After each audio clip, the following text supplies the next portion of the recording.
Doctor साहब, आप avian का बड़ा जिक्र करते होते हैं। इसका इस्तेमाल कैसे करना चाहिए और किन लोगों को करना चाहिए? कॉस्मेटिकली पूछ रहे हैं या इंटरनली पूछ रहे हैं? कॉस्मेटिक। कॉस्मेटिकली देखिए, ये कैप्सूल्स की शक्ल में आता है। ठीक है, जेलेटिनस कैप्सूल होता है। तो अगर आपके बाल ख़राब हो रहे हैं, आपकी स्किन ख़राब हो रही है, आपके नेल्स ख़राब हो रहे हैं, तो फिर आप इसको एवियन का एक्सटर्नल इस्तेमाल कर सकते हैं। उसका अच्छा तरीका ये है कि आप रोगन बादाम लीजिए, और रोगन बादाम फ़र्ज़ कीजिए अगर आपका 100 ml रोगन बादाम है, लेकिन रोगन बादाम बिल्कुल खालिस होना चाहिए।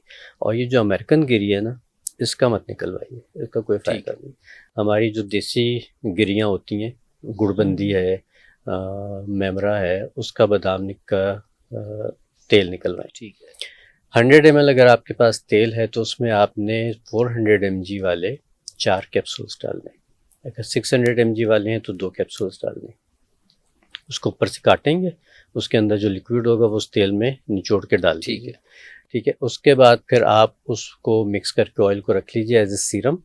रोज़ाना रात को चेहरा धो के और उसमें से लेके आपने खूब अच्छा सा पूरे फेस पे, हाथों पे और ख़ास तौर से नेल्स पे आपने खूब अच्छा मसाज करना है। तो ठीक। आप देखें कि इंशाल्लाह आपकी स्किन, आपके नेल्स सब बहुत अच्छे हो जाएंगे।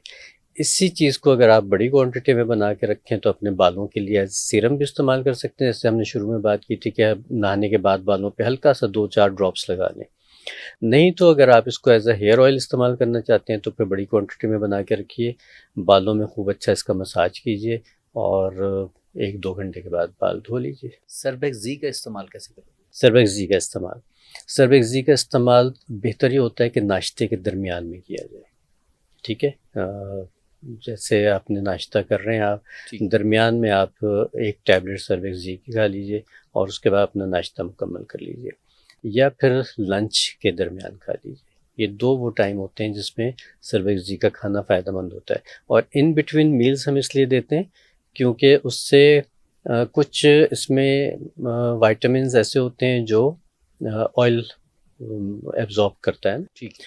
तो उसमें खाने में हमारे सबके चिकनाई तो होती है। जो उस चिकनाई की वजह से फिर उसकी एब्जॉर्प्शन जो है वो बेहतरीन हो जाती है, तो वो उसके न्यूट्रिएंट्स जो हैं वो वेस्ट नहीं होते।